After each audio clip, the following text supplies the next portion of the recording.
Thank you very much, Dr. Calabrese, for giving us your time and the opportunity to talk with you. And so just to give a sense to the audience, what is the LNT model? And what was your research concerning the historical underpinnings of that model and the way we think about it today? The LNT model, it's a dose response model, very general type of dose response model, and just for the general public, anyways, a dose response model is something that we all experience every single day. It's how much we do something, whether it's exercise or consumption of alcohol or anything. It's just how much do you do, and how does that translate into an effect?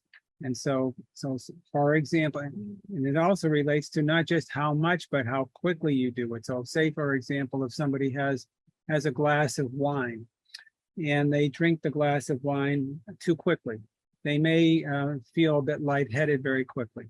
And that's an example of a dose response and a dose rate response. And it relates to common experiences that we have as to when we do certain activities, we see certain effects, and those are plotted on graphs, and that's kind of the work that pharmacologists and toxicologists and epidemiologists tend to do when they try to figure out dose response relationships and how drugs or pollutants or anything work on biological systems. So that's the general idea of a dose response relationship, and it's just kind of something that one learns probably by the time you're 6 years old, except we put numbers around it as we get older and make it a bit more sophisticated.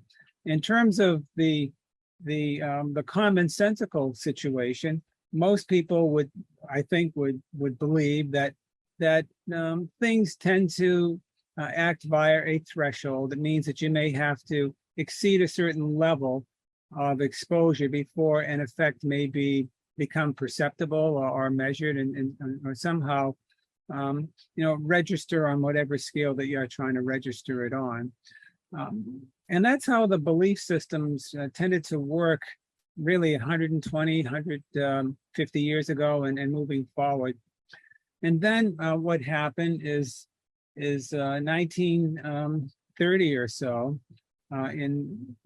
by radiation geneticists in this country, they began to look at the effects of radiation and how it may affect the genome differently.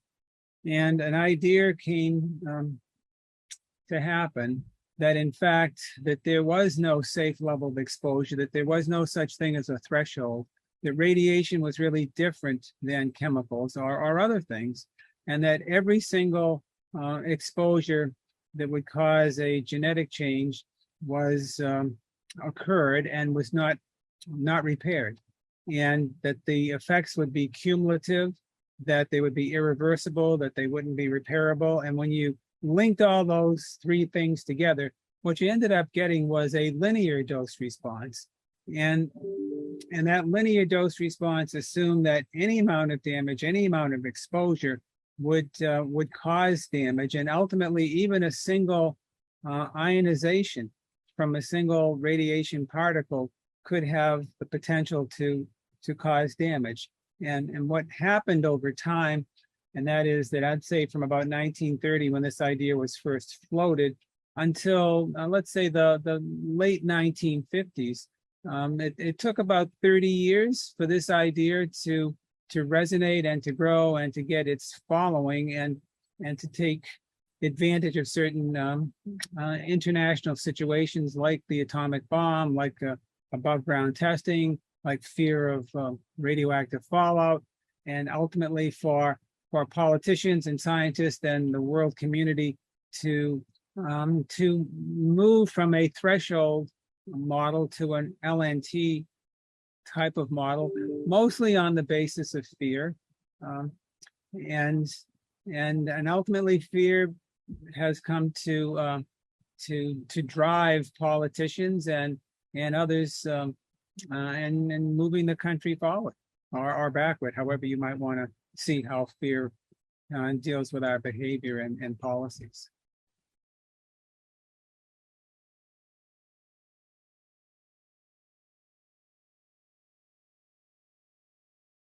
Well, I'd have to say that my challenging of the belief system of the scientific community, the toxicology community, the radiation community, uh, began probably in a serious vein in the early 1990s.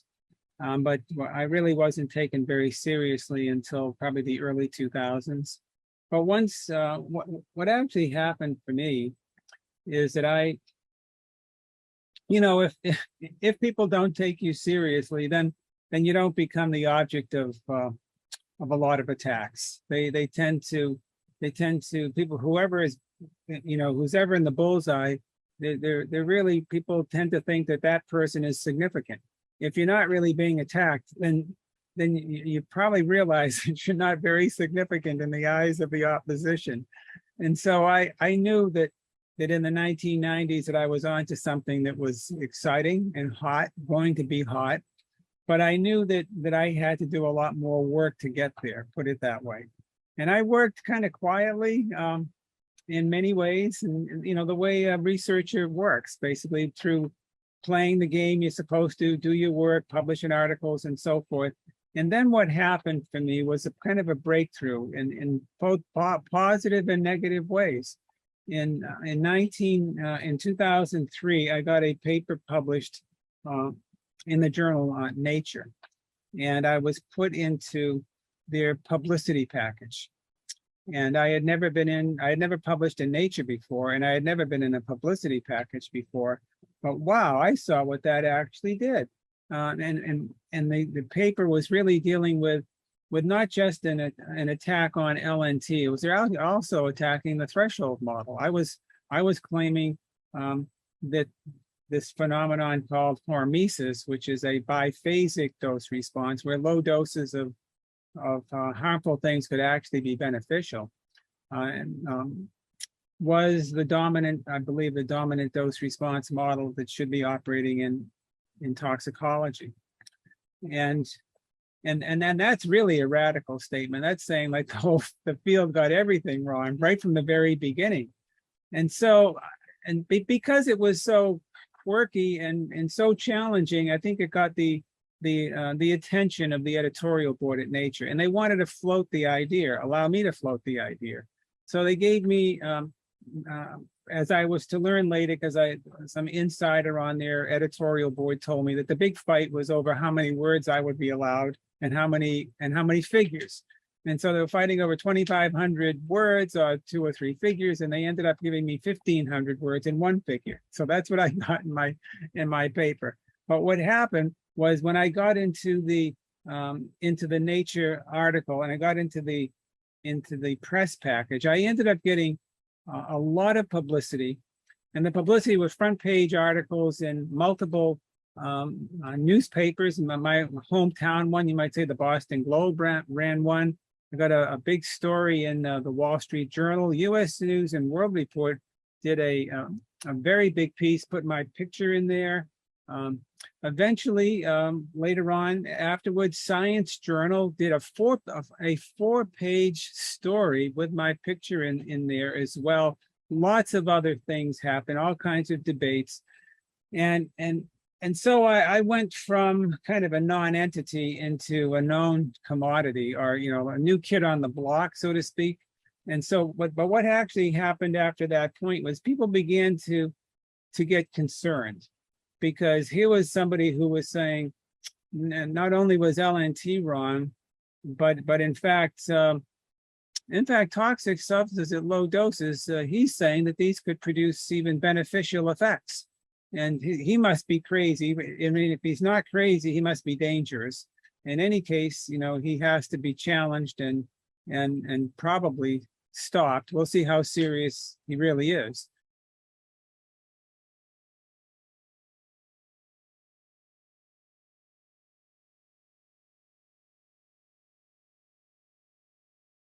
I'd have to tell you that my development in this area really happened, after I was 50 years old. Okay, and I'm very broadly trained. I'm a very traditional person, very traditional scientist, very traditional lab-oriented person, and so I've taken I've taken a broad range of courses, and so I'm very old school. I'm very old school when it comes to broadly read, but also hands-on in a laboratory. So I kind of hopefully, have paid my dues and understand the process and very self-critical. But I'd have to tell you something that was very significant for me that might be very useful for students. And that is that, when I was a young PhD student, there was this thing called current contents.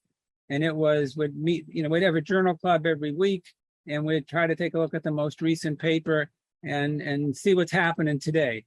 But actually, after I got through graduate school and I started to become a faculty member, you have to keep up on everything. But I actually developed a very inverted way of learning, and that was that when I was to write anything, and I wrote a lot of books and so forth, instead of looking at what was current, I went down and got the very first thing that was ever written on something, and then got every single thing that happened since that time. And I would never read the most recent article first. I'd read that last. I'd go to the very first thing and I'd read what they discovered. Then I'd try to say, well, what should the next experiment be? And then I'd say, and how would I do it? And then I'd look to see what was done. And most oftentimes, what I thought should have been done, what was never done. And I kept making this inverted, cone step forward. And it changed entirely the way I began to see science. I began to see science as history, and I began to see science as biography. And I'm saying most of our good ideas were lost along the way.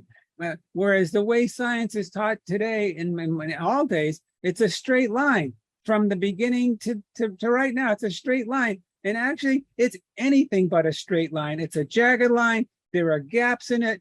I think the best ideas were never even thought about or followed up on, and yet all we do is we think it's a straight line and we go to the most recent things. And so somehow I picked that up on my own, and this actually is what was at the core of how I believe I've made these historical discoveries on LNT, was just doing something differently and thinking about it very differently than the impatience of scientists today that just have to read what's the most recent thing. I'm all in favor of recent. I look at things every single day, what's happening today, but I don't forget that you really have to go back to the original stuff, and then you track it. And so you have to do twice as much work, but it's synergistically better than if you don't. And so I believe that that's been part of what's led to my lucky discoveries along the way, you might say.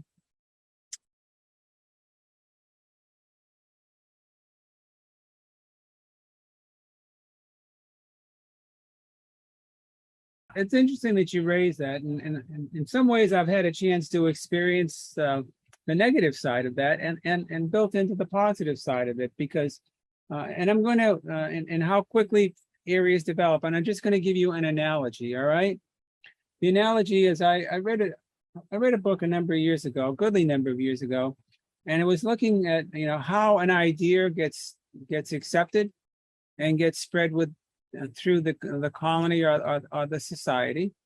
But in this case, it was anthropologists who were studying 2 colonies of baboons, and they were geographically isolated, and but they knew the social structure from the highest ranked male to the lowest female baboon in terms of their power structure, right?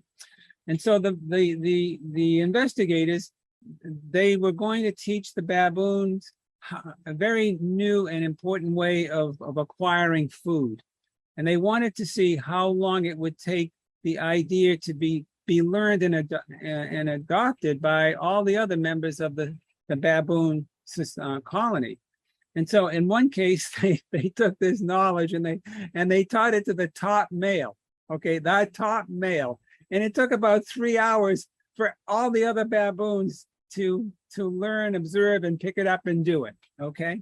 And then they went to the other baboon colony and they taught it to the lowest female. And it took months and months for this great idea to be adopted. Okay. And I said, wow, this is amazing. It depends on good idea. It's the same idea, but it depends on who has the idea, how quickly it's picked up. So what's happened with me is this idea of hormesis, radiation hormesis, and the like. And it's a revolutionary idea. And it was back in the 1980s, this big database called Web of Science database had about 10 or 15 citations per year. Now it's what? It's 40 years later. And I've been working on this extremely intensely.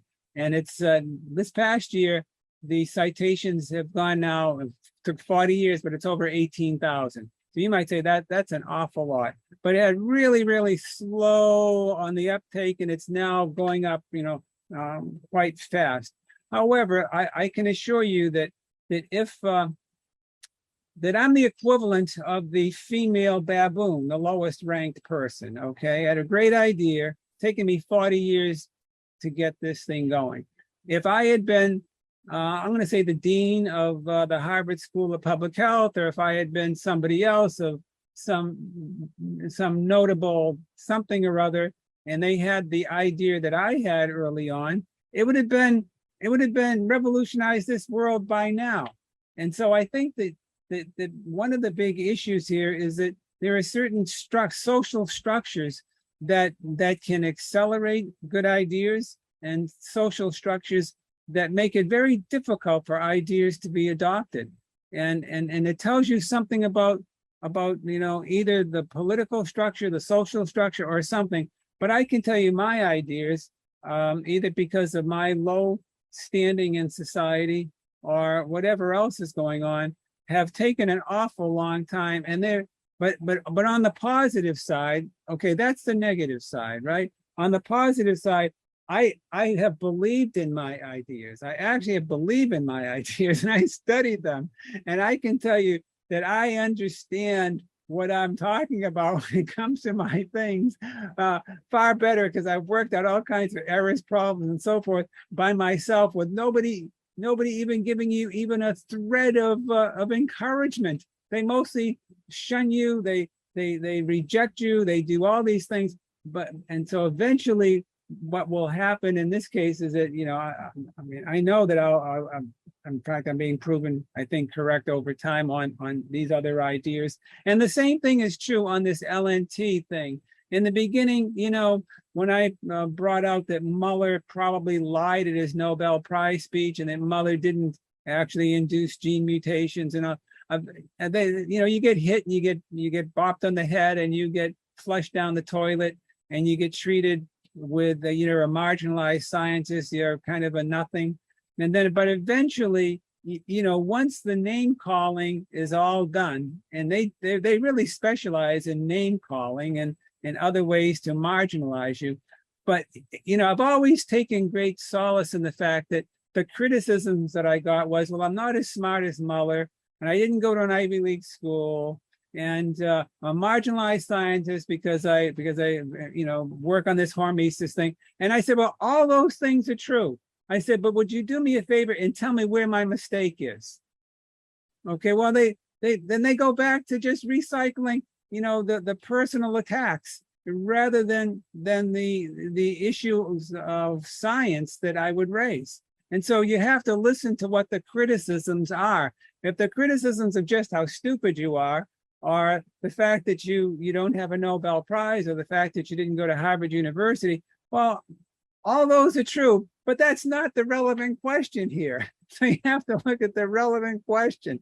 And so there are different ways in which people try to prevent you from going forward and to marginalize you.